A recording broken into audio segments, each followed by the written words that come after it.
Marques Brownlee, the tech YouTuber, has said that the Fisker Ocean is the worst car he has reviewed. For good reason, actually. I was very, very surprised.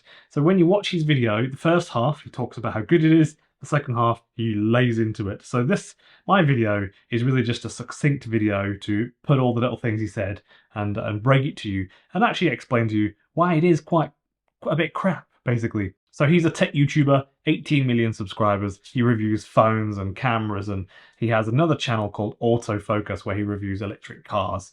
And on it, he did the Fisker Ocean. So before I go into it, and the reasons why the Fisker Ocean, in his opinion, and I agree, are pretty terrible. Thank you for stopping by. If you're new to the channel, I'm Ben Alexander, and I make EV news videos every day.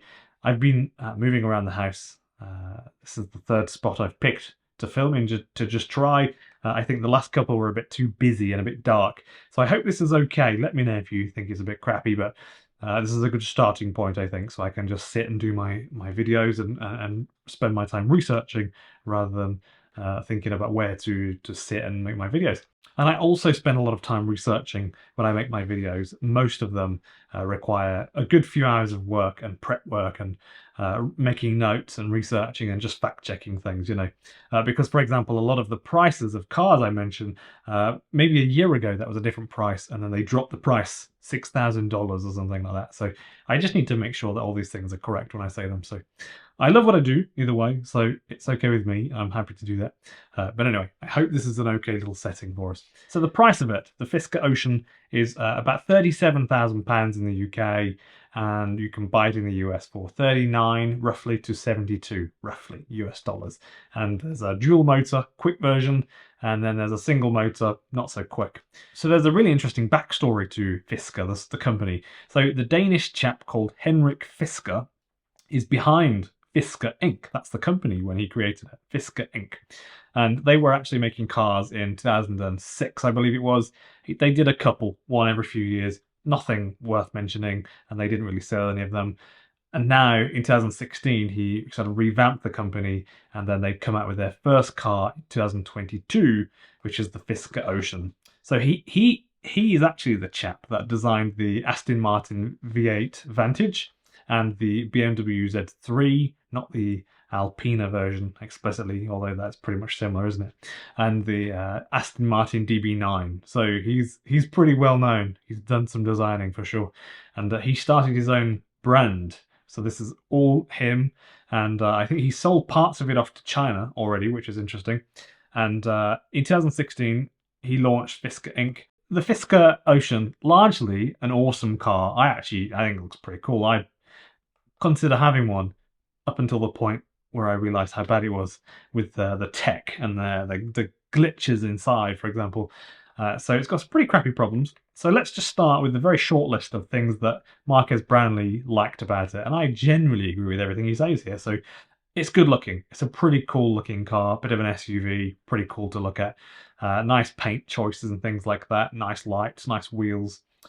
Really good range, like 320 if you get the one that he has, and or had for a little while. 320 miles, although 360 is stated. Good performance, drives nice, feels stable, that sort of stuff. Brakes are good, steering feels nice. Nice quality feel inside, nice lights inside and outside. All the lights seem quite nice to use. Awesome solar panels on the roof. They are pretty cool. Fisker say you'll get between 3 and 6 miles of range per day just from them. Although you literally can't see anything about what they're doing. There's no metrics, no data, no analysis that you can do on that. So you just have to trust that they're working. But they look very cool, and the idea, I think, should become default. I mean, if you have an electric car, build it with some solar panels on the roof, and just let it charge a few miles every day. I think that should be default, honestly. There's a really awesome stand, sort of like what you might get on an aeroplane. So you pull it out of the holder on the side, and then it swings around, and you can turn it around, kind of like a school table or like on an aeroplane, that sort of thing. It has one of those. Pretty cool thing. However, it does zap up about half of the storage in the space underneath your elbow when you're driving in that little compartment. Awesome screen in the rear armrest to control the HVAC system, which I don't remember seeing that before actually, but that's a pretty cool feature to have. if it works properly, which it probably doesn't. It appears to be compelling on the face of it. Looks good, reasonably priced, pretty nifty car really, and if you can live with the faults, it would still be a nifty car and something that you could buy and enjoy, I think. So basically, here's the list of things that he didn't like. So there's no NACS charging on it yet. So maybe you have to get that retrofitted later or something like that, or you could pay and have that as an option in a couple of years, I don't know. No idea on the solar panels what they're doing. That was another one. The software is terrible and incomplete throughout the car. When you watch his video, it's riddled with issues. It's horrendous. Half of the storage space in the middle of the car is taken up by the non-optional expandable stand, the little arm that comes out, pretty cool, but you don't get an option to not have that, and I think most people might not want it. There's no glove box, just a tray, a random tray that just slides out. Never seen a car with no glove box before. The only way to change the driving mode is by an unlabeled button on the steering wheel, and there's very little difference between the three modes. The three modes are very random, basically, he says. So you've got 1, 2, 3. You've got like slow, medium, sporty. The sporty one, if you want a sporty one, it works fine. Like if you put it in sport, everything's a bit more tighter and the car just rockets off. But then the ones you might drive in, like the slow and the medium one, they randomly give you full power after a few seconds of just sort of having most of your foot down on the throttle. And it's very elegant, and it's not really chill mode when you can accidentally feel that the car spins the wheels, he says, and just puts in full power. So it doesn't feel very connected with the throttle pedal, and I think that's just crap. That's just really bad, I think. So there's a lifetime limit of 500 times that you can use the boost function or the launch control function, and you can literally see it count down. I don't like that. I don't like having that. It's just something about that doesn't mesh with my brain, and I suspect a lot of you lot will think the same too.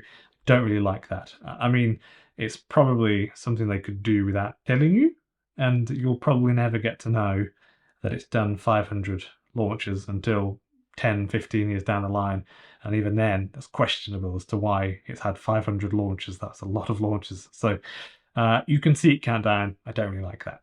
There is also a feature that makes the roof open, and then so the roof sort of opens up, and then there's little windows on the back side, and they come down. In his car, that didn't work. That just sort of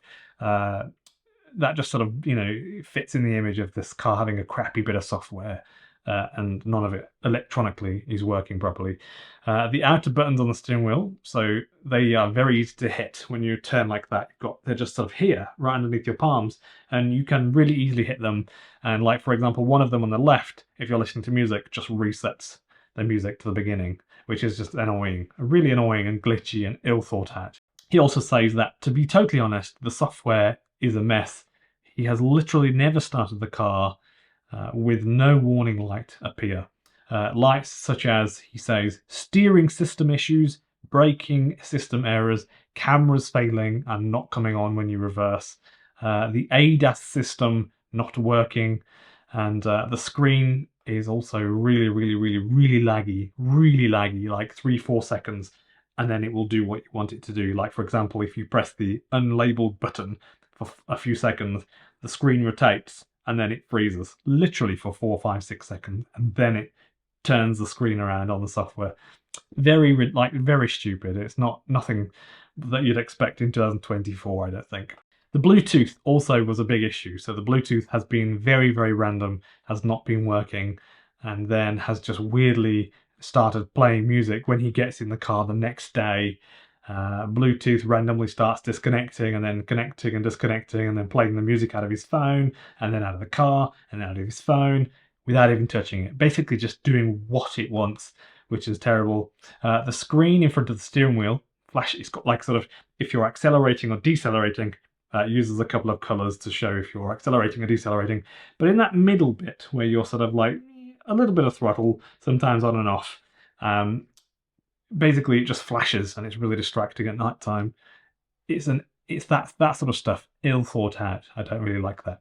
So the driver assistance stuff, beeping really loudly many times, like if it thinks you're not paying attention, or if you're going a little bit near one of the lines on the car or something on the motorway, it will just beep really loudly loads of times.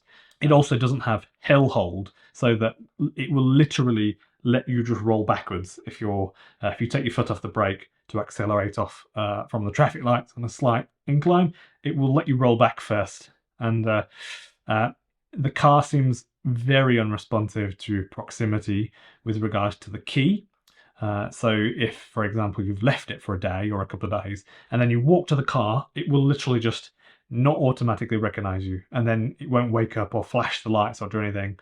And then you'll need to press the key fob 2 or 3 times to wake it up, and then again to try and make it unlock. And the whole thing is basically a mess. This is a brand new car that you can buy now, brand new, and it's a mess basically, because we're in this age now where cars are riddled with things. They're built with technology. He refers to it as the buggiest car he's ever driven, and he wouldn't drive it if he was given it. That's pretty bad. That's pretty shocking, I think.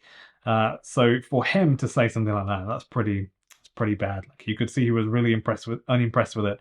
That's it for today's video. Thank you very much for watching. I hope it was interesting, and please feel free to subscribe and stick around for more content. I make videos every day, and also have at the comments, have a little chat in there. Lots of people comment, and then other people see those comments and then comment on those comments. So quite nice. Thank you for watching, and enjoy the rest of the evening.